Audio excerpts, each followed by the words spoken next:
So, eto na nga guys.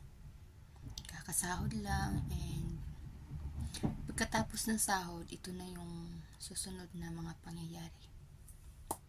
Ouch! Oh, isa pa.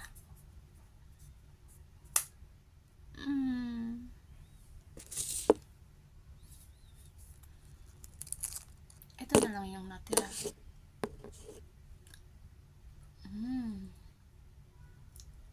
May dumikit. Wala eh. Kailangan talaga natin magtipid. So, may natira pa naman sa sahod. Pero kasi talaga,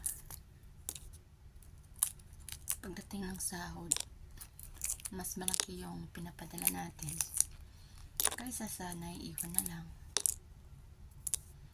So actually, meron pa ako ditong pang allowance and yun nga lang, tipid-tipid. Ito na yun. So nagpadala ako ng sahod, sabi ko kay mama, bumili sila ng masarap na ulam. So sa bahay kasi, isang compound kami. Tapos, ilang bahay? 1, 2, 3, 4, 5 bahay. So, 5 bahay ang maghahati-hati sa ulam na pinabili ko. And, itong ulam ko.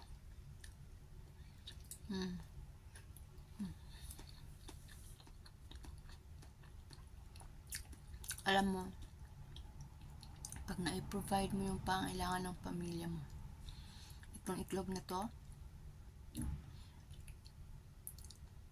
sobrang sarap. Kasi sila doon masaya. At the same time, ikaw masaya din. Ako, na nakapag-provide ako ng mga pangailangan doon sa bahay.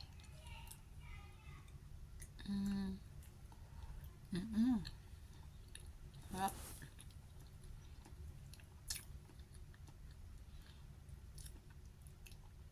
Itlog once a day.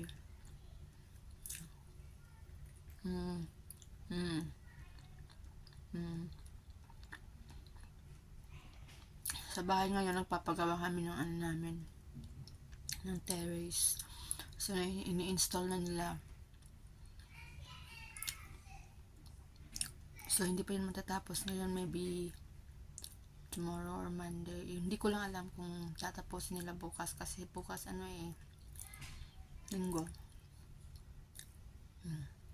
Last bite.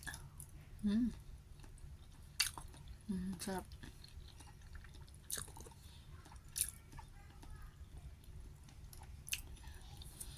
So, nagyan pa rin ako ng kape. Para mawala yung walang sakit.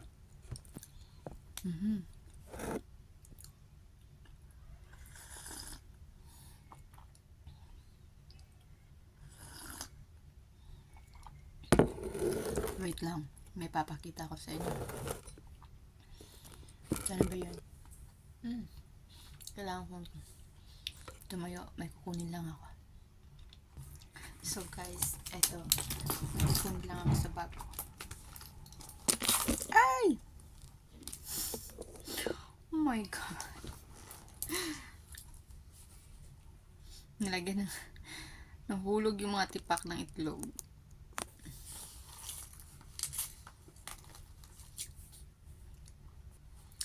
Sorry for waiting. So, eto, may nabili pa, may naiwan pang pera. Pero ang allowance ko dito is eto na lang. Ayan, 400 Hong Kong dollars na lang. At ito namang natira na 2.5 ay itong gagastos ko sa bahay. Hirap talaga mag-budget ng pera, no? Ganyan ako. May tinatapos kasi kaming project eh. So, yung mga pangarap ko natutupad, hindi. tawag doon, hindi tuloy-tuloy, paunti-unti. At yan ang sekreto doon. Pag may pera ka, hinay-hinay mong gawin. O, tuparin yung mga pangarap mo. Soon, ikaw rin ang makikinabang. O, diba? Oo. Ayan. Magandang hapon.